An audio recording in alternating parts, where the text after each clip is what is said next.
আসসালামু আলাইকুম বন্ধুরা, আজকের এই ভিডিওতে আমি আপনাদেরকে জানাবো 15,000 টাকার মধ্যে ইনফিনিক্স হট 16 প্রো এই ফোনটি কিরকম হবে। তো বন্ধুরা, আপনারা এই ফোনটি সম্পর্কে জানতে সম্পূর্ণ ভিডিওটি দেখতে থাকুন এবং ভিডিওটি দেখার আগে অবশ্যই আমার এই ছোট্ট চ্যানেলটিকে সাবস্ক্রাইব করে দিন, ভিডিওতে লাইক দিয়ে দিন। তো বন্ধুরা, আপনারা ইনফিনিক্স হট 16 প্রো এর মধ্যে ডিসপ্লে পেয়ে যাবেন 6.78 ইঞ্চি এবং আপনারা 120 Hz এর স্মুথ রিফ্রেশ রেট পেয়ে যাবেন। এবং বন্ধুরা, এই ফোনটির মধ্যে আপনারা মেইন ক্যামেরা পেয়ে যাবেন 50 মেগাপিক্সেলের ক্যামেরা। তো ক্যামেরাটি সচরাচর আপনাদের জন্য মোটামুটি ভালোই হবে।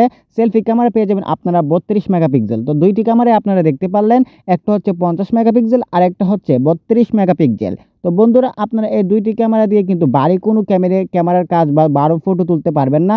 ভালো কোয়ালিটির ছবি কিন্তু আপনারা এত বেশি তুলতে পারবেন না, কারণ 50 মেগাপিক্সেলের ক্যামেরা বলতে আপনারা বুঝতেই পারছেন। তো বন্ধুরা, তারপরে আপনারা এটির মধ্যে ব্যাটারি পেয়ে যাবেন 5000 mAh এর ব্যাটারি। তো বন্ধুরা, আপনারা যারা বেশ দীর্ঘক্ষণ মোবাইল ব্যবহার করতে চান, ভিডিও দেখতে চান অথবা আপনারা কোনো ধরনের গেমিং খেলতে চান, সেটি কিন্তু আপনারা এই মোবাইলে করতে পারবেন, কারণ আপনারা 5000 mAh এর ব্যাটারি পেয়ে যাবেন। ব্যাটারিটি অনেকক্ষণ পর্যন্ত আপনাদেরকে চার্জিং ব্যাকআপ দেবে। তো বন্ধুরা, এটির মধ্যে কিন্তু আপনারা তো বন্ধুরা, এই ফোনটির মধ্যে আপনারা 33 ওয়াটের ফাস্ট চার্জিং পেয়ে যাবেন। তো আপনারা বুঝতে পারছেন 33 ওয়াটের ফাস্ট চার্জিং মোটামুটি অনেক ভালোই হবে 15,000 টাকা বাজেটের মধ্যে। এবং এই ফোনটির মধ্যে আপনারা প্রসেসর পেয়ে যাবেন MediaTek Helio G19 good for gaming. তো বন্ধুরা, গেমিং এর জন্য কিন্তু আপনারা এই ফোনটি নিতে পারেন।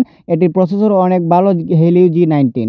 এবং বন্ধুরা, আপনারা এই ফোনটির মধ্যে আরও কিন্তু পেয়ে যাবেন 8256 পর্যন্ত আপনারা স্টোরেজ পেয়ে যাবেন। তাহলে বুঝতে পারছেন ফোনটি অনেক ভালো, কারণ স্টোরেজও আপনারা অনেক বেশি পেয়ে যাচ্ছেন। তো বন্ধুরা, ফোনটি সম্পর্কে তো আপনারা জানতেই পারলেন। তো আমি আপনাদেরকে একটা কথা সাজেস্ট করব, আপনারা যদি সাধারণ ব্যবহার করার জন্য ফোন কিনতে চান অথবা গেমিং এর জন্য ফোন কিনতে চান, হালকা গেমিং এর জন্য, তাহলে আপনারা এই ফোনটি নিতে পারেন। আর আপনারা যদি ভালো ক্যামেরা চান তাহলে কিন্তু এই ফোনটি আপনার জন্য না। তো বন্ধুরা, ভিডিওটি ভালো লাগলে অবশ্যই চ্যানেলটিকে সাবস্ক্রাইব করে দিবেন, ভিডিওতে লাইক দিয়ে দিবেন। দেখা হবে নতুন কোনো ভিডিওতে। ধন্যবাদ।